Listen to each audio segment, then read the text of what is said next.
Donc je suis à la fois le modérateur et le prochain orateur sur la liste des gens qui parlent. Donc je vais maintenant vous parler d'un sujet qui est beaucoup plus ancien et beaucoup moins novateur que tout ce qui a été présenté en début de matinée jusqu'à présent, c'est l'hormonothérapie.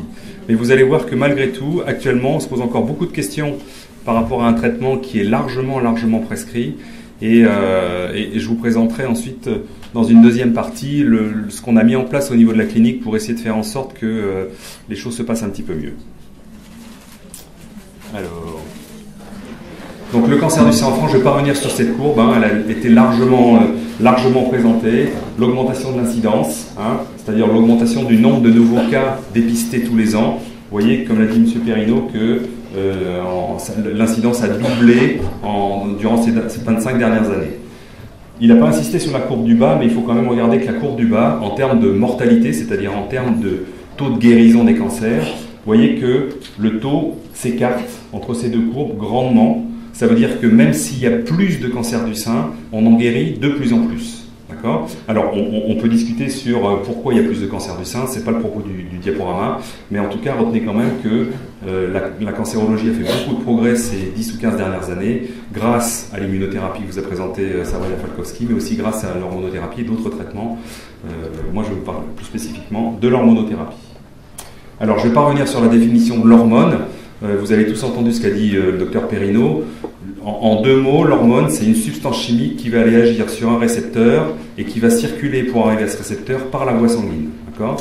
Retenez qu'une hormone, c'est un messager. C'est une substance qui va partir d'un endroit, qui va dire à un autre endroit dans l'organisme, fabrique-moi ou exerce ce rôle-là.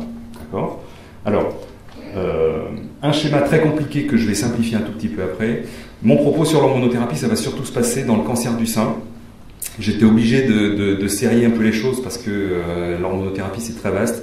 Il y a une diapo sur le cancer de la prostate, qui est aussi un cancer hormonodépendant. Mais c'est juste pour qu'il faut serrer un petit peu les choses.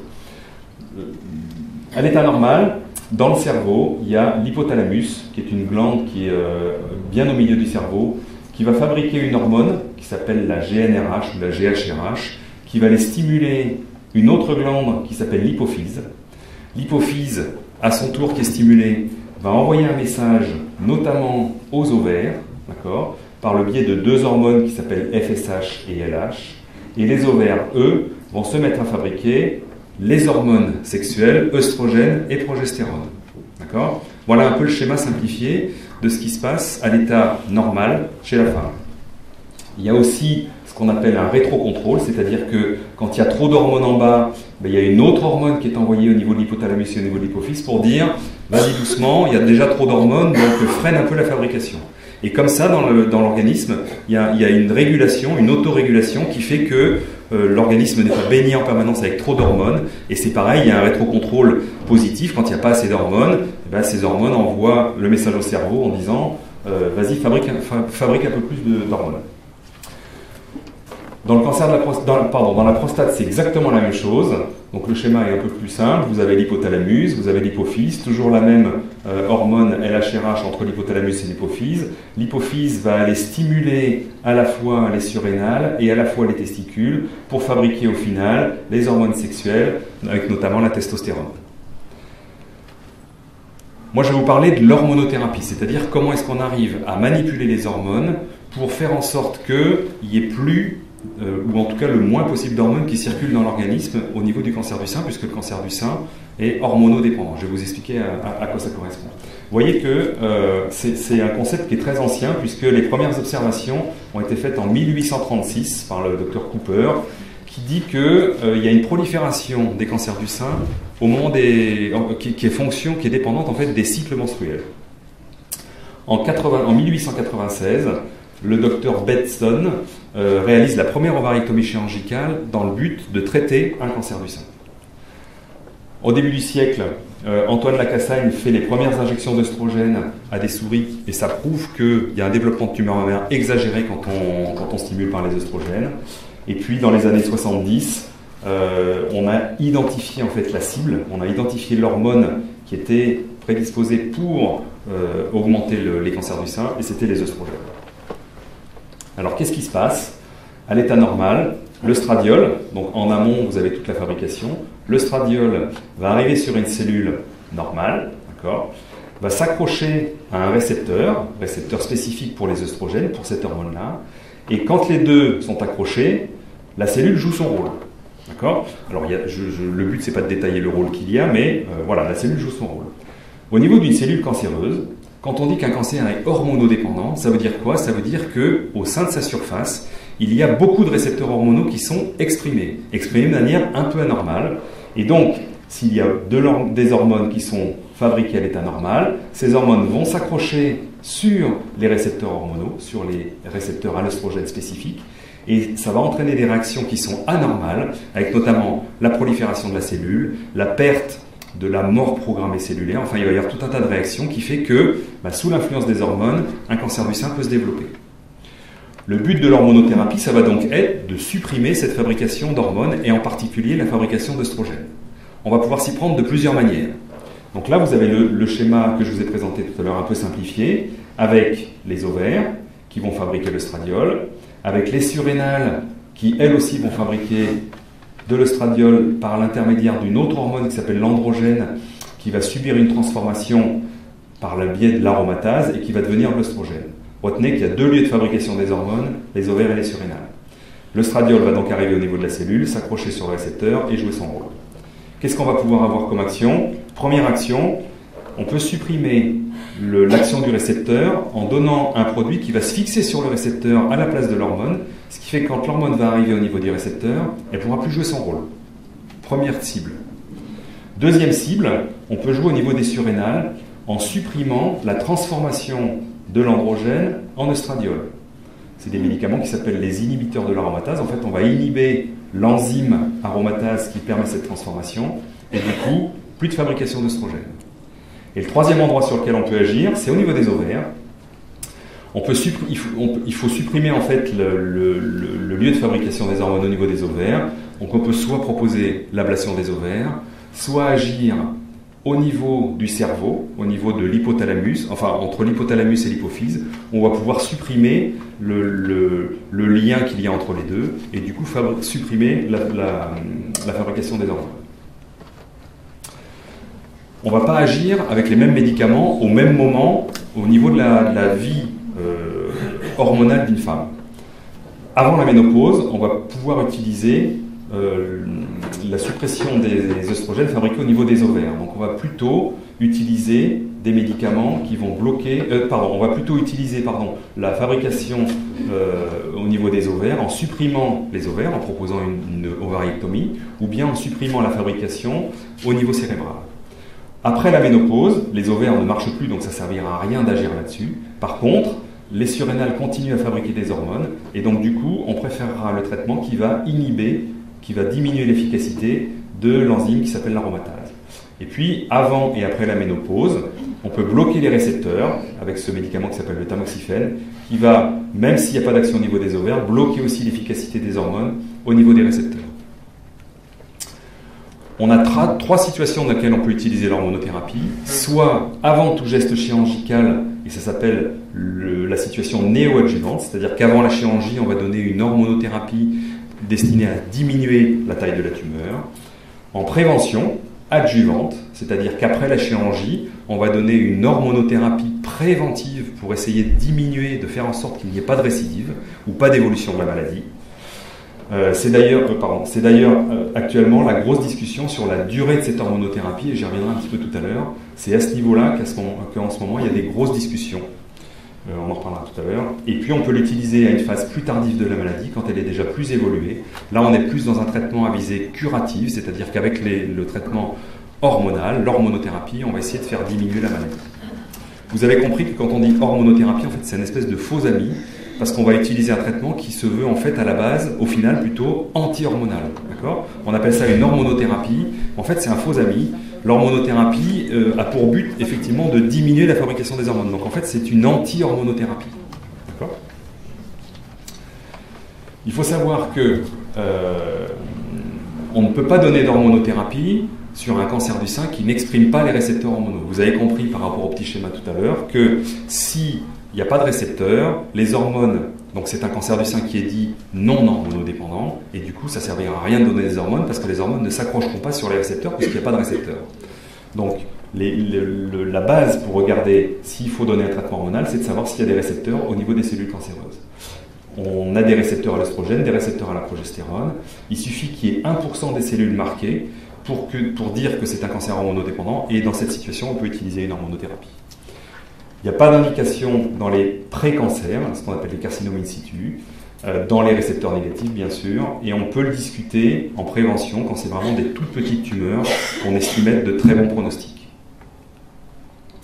Évidemment, la présence de récepteurs est l'élément fondamental, mais ce n'est pas le seul qui va nous permettre de décider du traitement. Je ne vais pas tous vous les lister, mais il y en a plein d'autres. On va faire en fonction de l'âge, en fonction des comorbidités, en fonction de l'envahissement ganglionnaire, en fonction de plein de choses. D'accord ? Je ne vais pas les détailler parce que ce n'est pas le propos, mais il y a plein de facteurs, et des nouveaux facteurs aussi, avec notamment les signatures moléculaires, qui nous permettent de décider si on va plutôt utiliser une chimiothérapie, plutôt une radiothérapie, plutôt une hormonothérapie, l'association des trois, 2D3, etc. Pour quelle patiente on va utiliser quelle hormonothérapie? Donc vous voyez mon petit schéma ici, pour que les choses soient bien claires. Chez les femmes non ménopausées, vous avez compris qu'on va utiliser plutôt soit le tamoxifène qui bloque les récepteurs au niveau des cellules, soit supprimer carrément la fabrication au niveau ovarienne en utilisant soit l'ablation des ovaires, soit les agonistes des LHRH, c'est-à-dire la transmission entre l'hypothalamus et l'hypophyse. Chez les femmes ménopausées, vous avez compris que ça ne sert à rien d'aller jouer au niveau de l'ovaire, puisque l'ovaire, il est déjà mis au repos. Donc on va agir sur la fabrication des œstrogènes par le biais des surrénales, en utilisant les inhibiteurs de l'aromatase, mais on peut aussi utiliser le tamoxifène qui va bloquer aussi les récepteurs au niveau des cellules cancéreuses. On n'en est pas venu à se dire, tiens, si on utilisait du tamoxifène dans la prévention des cancers du sein, il y a eu plein d'études qui ont permis de dire qu'effectivement, il y avait un intérêt à utiliser du tamoxifène. Comment ça se passe en pratique? En pratique, on fait des essais cliniques, c'est-à-dire que, et il y a certains d'entre vous à qui on a dû proposer la participation à des essais cliniques, on a dit, alors ça c'était dans les années 80 qu'on a découvert cette molécule, le tamoxifène, donc vous voyez que ça date pas d'hier, mais au départ, il a fallu faire 2 groupes de patientes, des patientes qui vont recevoir de l'hormonothérapie préventive et des patientes qui n'en reçoivent pas. Et on va regarder au final ce que ça donne comme résultat. Donc vous voyez que ici c'est l'évolution en années, et ici c'est le taux de récidive. Vous voyez que dans le bras contrôle, dans le bras qui n'a pas reçu de traitement, il y a plus de récidive que dans le bras qui a reçu du tamoxifène. À partir de cette étude-là, qui a eu lieu sur plus de 40 000 patientes, c'était des analyses qui ont été poolées, le tamoxifène est devenu le médicament de référence dans le traitement préventif du cancer du sein. On a eu les mêmes études avec les anti-aromatases, où les anti-aromatases ont été comparées non plus à un placebo, puisqu'on savait qu'on avait un médicament efficace avec le tamoxifène, mais qui ont été comparées au tamoxifène. Et on s'est rendu compte que les anti-aromatases, alors vous voyez que l'écart est quand même beaucoup moins marqué que sur la courbe précédente que je vous ai montrée, mais qu'il y avait un tout petit peu plus de récidive entre le tamoxifène et les anti-inflammatoires. Ça, c'était vrai sur les récidives, mais en termes de survie, alors je sais que c'est un mot qui est très vilain en cancérologie, la survie, c'est ce qui nous exprime, c'est ce qui nous permet de nous exprimer en termes statistiques sur la longueur de vie. Est-ce que vraiment prendre un traitement anti-hormonal, ça allonge la survie, ça allonge la vie des patientes? La survie, c'est un terme statistique, ne le prenez pas au pied de la lettre. Et vous voyez, quand on regarde les courbes de survie, là, on ne sait pas bien si on a une différence qui est réellement significative. Chez les femmes préménopausées, il y a eu des études aussi. On a vu que le tamoxifène, pareil, avait un rôle important par rapport au fait de ne pas prendre de traitement. Et puis récemment, on s'est posé d'autres questions. Est-ce que le fait de supprimer la fabrication, de supprimer en fait la liaison entre l'hypothalamus et l'hypophyse, ça améliore encore la survie chez les patientes qui ne sont pas ménopausées? Alors il y a eu 2 études, et vous voyez que c'est des questions qu'on se pose depuis pas longtemps, parce que la publication, elle date d'il y a 2 ans. Et on attend encore des actualisations de ces études. Et vous voyez qu'il y a 2 études, qui s'appellent TEXT et SOF, bref, oubliez les noms, où on a proposé d'une part une suppression ovarienne, c'est-à-dire des analogues de la LHRH, donc la suppression de la liaison entre hypophyse et hypothalamus, plus tamoxifène ou un inhibiteur de l'aromatase. Et la deuxième étude, c'était pareil. Et en fait, les deux résultats de ces études ont été poolés, et on s'est rendu compte qu'effectivement, il y avait une toute petite différence. Vous voyez qu'une différence de 3,8%, c'est pas non plus la panacée, mais n'empêche que c'est comme ça depuis 30 ans qu'on fait en cancérologie. On gravit marche par marche, hein, on gagne pourcentage par pourcentage, ce qui fait que si on regarde les résultats maintenant par rapport à 25 ans, on a réellement gagné en survie et en survie sans récidive avec ces traitements. Quatrième question, qu'est-ce que le switch, hein, on vous l'a peut-être proposé. Le switch, c'est le fait de passer d'une hormonothérapie à une autre hormonothérapie. On peut utiliser le TAM aussi bien chez la femme ménopausée que chez la femme non ménopausée. Et par contre, chez la femme non ménopausée, on ne peut pas utiliser les inhibiteurs de l'aromatase. Et on a vu que peut-être qu'il y avait un petit gain quand même à prendre les inhibiteurs de l'aromatase par rapport au tamoxifène. Donc il y a des études qui ont montré que chez les femmes non ménopausées au moment du diagnostic, qui étaient ménopausées en particulier par la chimiothérapie, on avait intérêt à commencer par du tamoxifène pendant 2-3 ans, on ne sait pas trop, mais pendant 2-3 ans, et de prendre le relais ensuite avec un inhibiteur de l'aromatase, dont la durée aujourd'hui reste encore à déterminer, et je vais vous montrer ça tout de suite. Quelle durée? La durée de l'hormonothérapie actuellement, c'est 5 ans. On a, alors pas pour toutes les hormonothérapies, et je vais vous le montrer maintenant, et on se pose beaucoup de questions par rapport à cette durée. On a dû vous proposer, on a proposé la prolongation de l'hormonothérapie chez certaines patientes. On essaye actuellement de serrer au mieux les critères pour la prolongation de cette hormonothérapie, mais pour le moment, on ne sait pas très bien. Une chose est sûre, c'est que on observait plus de récidives après la 5e année. Quand on a regardé un peu les études qui ont été faites, et vous voyez que c'est des études qui datent de 2005, on s'est aperçu qu'il y avait une diminution des récidives à partir de la 5e année qui s'accélérait chez les patientes qui ne prenaient pas d'hormonothérapie, ou même chez celles qui prenaient de l'hormonothérapie. Vous voyez qu'on a une espèce de cassure pour les décès par cancer du sein à partir de la 5e année qui est nette aussi bien chez les patientes qui prennent une hormonothérapie que chez celles qui n'en prennent pas. Donc on s'est dit, qu'est-ce qu'il faut faire? Peut-être qu'il faut prolonger l'hormonothérapie au-delà de 5 ans. Il y a des études qui ont été faites pour ça, plusieurs études, une étude Atlas et une étude Atome. Alors les deux études vont dans le même sens. On voit que si on prolonge l'hormonothérapie au-delà de 10 ans, et l'effet est net même après 10 ans, on voit qu'on diminue encore le risque de récidive chez les patientes qui prennent le tamoxifène pendant 10 ans, sous certaines conditions. Pas toutes les patientes. Il y a des groupes qui ont été faits. Dans l'étude Atome, c'était exactement la même chose. On voit qu'on a une différence entre les deux courbes qui est significative. On ne sait pas ce que ça donne et on n'a pas encore tous les chiffres qui sont actualisés encore, mais on a l'impression quand même qu'on gagne, notamment dans la sous-population de patientes à haut facteur de risque de récidive. Donc on ne le donnera pas à tout le monde, mais chez les patientes chez qui on pense qu'il y aura un bénéfice, on peut proposer de prolonger le tamoxifène pour 10 ans. Ça, c'est les chiffres combinés. Donc, comme je vous disais, on discute au cas par cas, en fonction de la tolérance, en fonction des effets secondaires, je vais y revenir, et en fonction des facteurs de risque, notamment chez les patientes qui ont des ganglions qui sont positifs au départ. Pour les anti-aromatases, on est encore plus dans le flou parce que c'est des médicaments sur lesquels on a moins de recul. Il y a des études qui ont montré qu'en termes de survie sans récidive, il semblait qu'il y ait un gain. On n'en est pas sûr encore. Quand on prolonge quand on donne 5 ans de tamoxifène et qu'on donne ensuite 5 ans d'inhibiteur de l'aromatase après derrière, on a l'impression qu'il y a une amélioration. Chez quelques patientes, pas chez toutes les patientes, mais dans des sous-groupes de patientes, on a l'impression qu'il y a moins de récidive. En termes de survie globale, on ne sait pas trop, mais en termes de survie sans récidive, il semble qu'il y ait un gain. Donc c'est pareil, pour le moment, on discute avec la patiente. Vous savez que c'est un traitement qui n'est pas forcément très bien supporté, et je vais y revenir après, donc c'est vraiment une discussion qu'on doit avoir avec la patiente, c'est vraiment au cas par cas, mais on peut être amené à vous proposer une prolongation de l'hormonothérapie parce qu'on a quand même l'impression que ça fait mieux, mais on n'a pas encore de résultats réellement probants à vous montrer aujourd'hui. Donc, sur les inhibiteurs de l'aromatase, pas de bénéfice sur la mortalité, on sait qu'on augmente un petit peu les effets secondaires, donc pour le moment, réflexion, discussion au cas par cas. Il y a même des études actuellement qui sont en cours pour prolonger l'hormonothérapie jusqu'à 15 ans. Pour le moment, pas d'impact sur nos pratiques quotidiennes, mais il y a des hormonothérapies dans l'avenir qui pourront durer jusqu'à 15 ans, et pourquoi pas à vie, on ne sait pas trop. Voilà.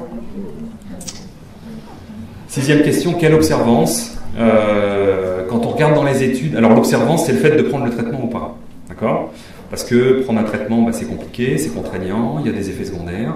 Donc, est-ce que les patients prennent bien leur traitement pendant 5 ans, pendant 10 ans, etc. En fait, quand on regarde les résultats des études, on se rend compte qu'au bout de 5 ans, au bout de 4 ans et demi, disons, il n'y a qu'une patiente sur 2 qui prend correctement son traitement. Une patiente sur 2. Alors, on peut l'expliquer, il y a plein de raisons pour ne pas prendre le traitement comme il faut, etc. Mais vous vous rendez compte que dans les études, on a des résultats qui sont extrêmement puissants avec l'hormonothérapie, avec probablement des patientes qui sont sous-dosées, qui sont sous-traitées parce qu'elles ne prennent pas forcément leur traitement comme il faut. Même si c'est plus surveillé dans le cadre des études, on a l'impression qu'on peut faire encore mieux avec l'hormonothérapie. Donc on va essayer de lutter contre ça. Je vous parlerai de notre protocole qu'on a actuellement en cours pour essayer de motiver un peu les patientes et de lutter contre les effets secondaires et faire en sorte qu'elles prennent mieux leur traitement et surtout qu'elles le prennent comme il faut. Les effets secondaires de l'hormonothérapie, il y en a plein. Ils sont en général plus marqués au début du traitement et ils passent avec le traitement. Les principaux effets secondaires avec le tamoxifène, c'est les bouffées de chaleur. Ça majeure les bouffées de chaleur du fait de la déprivation hormonale. Les hormones ne peuvent plus jouer leur rôle, donc on a vraiment les symptômes de la ménopause avec des bouffées de chaleur. On sait que le plateau est atteint au bout de 4 mois à peu près, et puis qu'après ça diminue. Mais c'est vrai qu'au début c'est extrêmement compliqué de vivre avec des bouffées de chaleur. Ça peut vraiment handicaper sérieusement la vie quotidienne. Ça peut augmenter la fabrication de kystes ovariens fonctionnels et ça peut modifier le cycle. Il faut faire attention que donner du tamoxifène n'est pas synonyme d'une ménopause. Il y a encore des hormones qui sont fabriquées, mais elles ne peuvent plus avoir leur rôle normal. D'accord ? Il peut y avoir d'autres pathologies gynécologiques qui sont majorées, des myomes, des polypes, endométriose.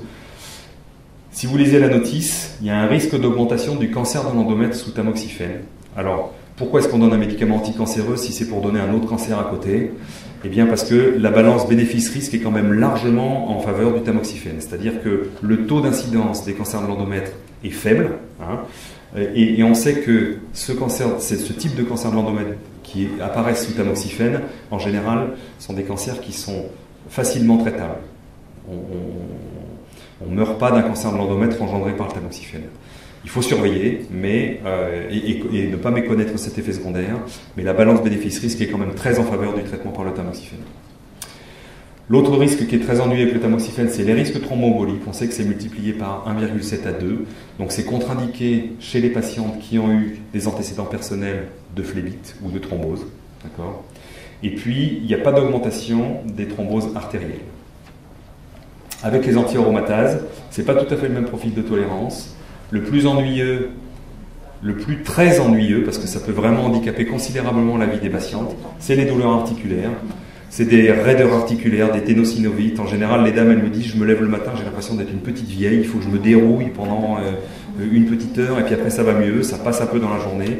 Mais c'est vrai que ça peut être très handicapant, et des fois ça passe pas dans la journée. On est obligé d'arrêter le traitement à cause de ça dans 5 à 10% des cas. C'est quelque chose qu'il faut qu'on écoute, parce que c'est vrai que ça peut être rapidement très handicapant. On sait que ces douleurs articulaires, elles passent avec la durée du traitement, mais c'est vrai que pas toujours. Les autres effets secondaires, c'est essentiellement une déminéralisation osseuse. Donc on surveille la densité osseuse avec une ostéodensitométrie régulièrement. Et puis il peut y avoir des troubles du bilan lipidique, ça peut faire monter le cholestérol.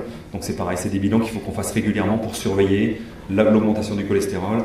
Et éventuellement, il ne faut pas hésiter à le traiter parce que s'il commence à monter en début de traitement, pendant tout le temps du traitement, pendant les 5 ans du traitement, ça va perdurer. La prise de poids. Est-ce qu'il y a une prise de poids sous hormonothérapie ? Oui, il y a une prise de poids. Alors, cette prise de poids, malheureusement, elle est multifactorielle et elle n'est pas spécifique, disons, à l'hormonothérapie. Les patientes sous hormonothérapie prennent un petit peu de poids, mais aussi parce que en post-chimiothérapie, il peut y avoir une prise de poids qui est liée spécifiquement à la chimiothérapie. Il peut y avoir une prise de poids liée à l'insuffisance ovarienne transitoire ou aussi au changement de mode de vie. Pendant tout le temps de la chimiothérapie, il y a une grosse diminution d'activité, donc ça aussi, ça peut faire prendre du poids. Mais on sait qu'il y a une petite rétention hydrosodée sous hormonothérapie, avec une prise de poids en moyenne de, on va dire, 1 kg ou 2 kg. Mais après, ça peut être de 1 à 10. Il y a des patients qui prennent beaucoup de poids après la chimio et avec l'hormonothérapie. Il n'y a pas grand-chose à faire. Il faut se bouger, il faut faire un peu attention à ce qu'on mange, il y a une prise en charge nutritionnelle à faire, etc. On va en parler après. Quelle surveillance à faire sous hormonothérapie ? Avec le tamoxifène, il n'y a pas réellement de surveillance à faire, sauf s'il y a un saignement. Dans ces cas-là, saignement, ça veut dire consultation gynéco pour ne pas méconnaître le développement d'un cancer de l'endomètre. Rare, mais qui peut arriver. D'accord ? La deuxième chose, le deuxième message, c'est que le tamoxifène n'est pas une contraception. Il faut avoir un moyen contraceptif sous tamoxifène parce que la fabrication des hormones continue. Et on peut tout à fait tomber enceinte. Pour les inhibiteurs de l'aromatase, En dehors de l'examen clinique, il y a 2 examens à faire régulièrement, l'ostéodensitométrie pour surveiller la densité osseuse et une prise de sang pour regarder où est-ce que vous en êtes dans le cholestérol tout au long du traitement. Est-ce qu'on va pouvoir faire une hormonoprévention chez les patientes à risque? C'est un sujet qui est très à la mode en ce moment. Il y a des études qui sont en cours. L'idée, ce serait de se dire chez les patientes, par exemple, qui ont une mutation génétique qui favorise le cancer du sein, est-ce qu'on n'aurait pas intérêt à les traiter avant que le cancer n'apparaisse par une hormonothérapie? C'est une question qui est posée, on ne sait pas. Pour le moment, on ne sait pas. Il y a 1 ou 2 études qui ont tendance à montrer que oui, mais c'est sur des petits effectifs. Donc là, il y a des études qui sont de grande ampleur, qui sont en cours et qui vont peut-être permettre de répondre à la question. Je voulais vous parler de notre programme d'éducation thérapeutique qu'on a monté dans le service pour essayer d'aider en fait les patientes qui sont en particulier sous hormonothérapie, mais pas seulement, mais en particulier celles qui sont sous hormonothérapie. Le protocole s'appelle CAP, l'après-cancer du sein, un accompagnement personnalisé. En fait, le but c'est, moi j'en avais un peu marre d'entendre en consultation quand on a traité les patientes d'un cancer du sein, que les dames me disent on a été coucouné pendant 6 mois, on vous a vu régulièrement, on a vu les infirmières tous les jours, et puis dès que la radiothérapie est terminée, vous nous prescrivez l'hormonothérapie, puis vous nous dites à l'année prochaine. Et c'est vrai qu'il y avait un réel sentiment d'abandon. Nous, on ne suit pas bien les hormonothérapies parce que c'est vrai que, vous le savez, on est débordé. Donc on a essayé de mettre en place quelque chose pour essayer de vous marquer un peu plus à la culotte et faire en sorte que vous preniez mieux le traitement, que le traitement soit mieux suivi et qu'on puisse mieux gérer les effets secondaires. Alors qu'est-ce qu'on a fait? Alors d'abord, pourquoi ce projet? Parce que dans les politiques de santé actuellement, l'éducation thérapeutique est quelque chose qui a été rendu obligatoire dans le plan cancer. Il faut qu'on puisse proposer une éducation thérapeutique dans plusieurs thématiques à nos patientes. Et s'il n'y en a pas dans un établissement, on est obligé de le proposer dans l'établissement voisin on est obligé d'informer les patientes qui se fait dans un établissement voisin.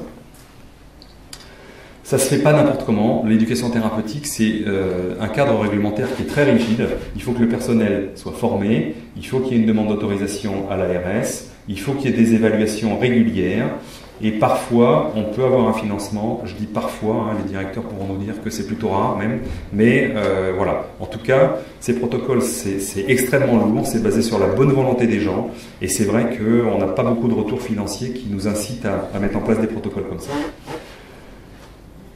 Il en manque un petit bout, la phase d'élaboration du projet. D'abord, on a constitué une équipe. Cette équipe a été formée. Donc vous voyez que c'est une équipe qui est assez nombreuse. Et les 2 infirmières référentes pour ce protocole, j'ai marqué leur nom en rouge, c'est Françoise Geoffroy et Valérie Beaufray. Qu'est-ce que c'est que ce programme? Ce programme concerne donc toutes les patientes qui ont été opérées d'un cancer du sein localisé, qui ont eu un traitement complémentaire, chimio, radiothérapie et hormonothérapie. C'est aussi là-dessus qu'on va un peu cibler le protocole. Pas de limitation d'âge, il faut juste le recueil d'un consentement pour nous dire que vous êtes d'accord pour participer à ce protocole. L'entourage peut participer également au protocole.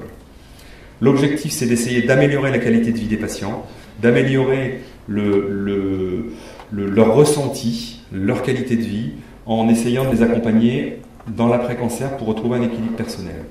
Le programme consiste à essayer de développer ce qu'on appelle des auto-soins, des auto-compétences pour que les patientes apprennent à gérer tous les effets secondaires et gérer leur vie d'après-cancer en fait. Alors en pratique, comment ça se passe? Il y a une première séance individuelle où on vous donne rendez-vous avec une des 2 infirmières référentes qui va évaluer un peu vos besoins, évaluer où est-ce que vous en êtes, et ensuite qui va vous proposer un certain nombre de choses, un certain nombre d'ateliers en l'occurrence, pour essayer de vous accompagner. On a 5 ateliers différents que je vais détailler un tout petit peu. Un premier atelier qui va dire après cancer, il faut se bouger. On sait que l'activité physique, on en a parlé de nombreuses fois ces journées chez nous, on sait que l'activité physique est vraiment un mode de prévention très fort dans le cancer du sein. Donc le fait de se bouger, ça diminue les douleurs articulaires liées à l'hormonothérapie, ça diminue la prise de poids, et puis on sait que c'est un facteur indépendant de diminution de récidive des cancers. Donc on va vous proposer un certain nombre de choses pour vous bouger dans un atelier qui s'appelle Bougeons-nous.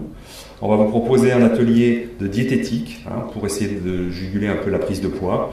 On va essayer de vous proposer un atelier de socio-esthétique pour prendre en charge l'image de soi.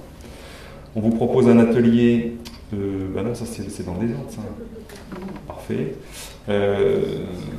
Alors, on a d'abord une séance individuelle. Qui va être déterminante pour essayer de vous connaître et essayer de voir un peu comment vous allez appréhender l'hormonothérapie. Il y a ces 3 ateliers, plus ces 2-là, un atelier pour la prise en charge psychologique avec la psychologue, qui va essayer de nous aider à gérer un peu la prise en charge psychologique. Et puis un atelier qui s'appelle Rebondir, où on va vous proposer des soins notamment de sophrologie pour essayer d'améliorer un peu la prise en charge au quotidien. Où est-ce que ça se passe? Ça se passe dans les locaux de chez Mieux. En général, les séances, elles se font avec 5 à 8 personnes. Alors c'est un programme qui est tout neuf, hein, on l'a mis en place depuis janvier, donc pour le moment, on est en train de mettre en place ces séances collectives. Mais voilà, ce sera des ateliers qui seront faits à 5 à 8 personnes, et l'entourage peut y participer aussi. On va évaluer régulièrement les acquisitions des patientes, mais on va aussi coordonner ça, notamment avec le médecin traitant qui sera informé que les patientes seront inclus dans ce programme. On va évaluer à la fin du programme tout le processus, et on va évaluer tout le boulot de l'équipe en fait. On va faire une auto-évaluation annuelle de tout le boulot de l'équipe. Il y a aussi une évaluation qu'on appelle quadriennale, c'est-à-dire une évaluation tous les 4 ans. On va rendre des comptes auprès de l'ARS pour montrer que le programme a un intérêt, pour montrer que les patientes ont envie de participer à ce programme-là. Merci.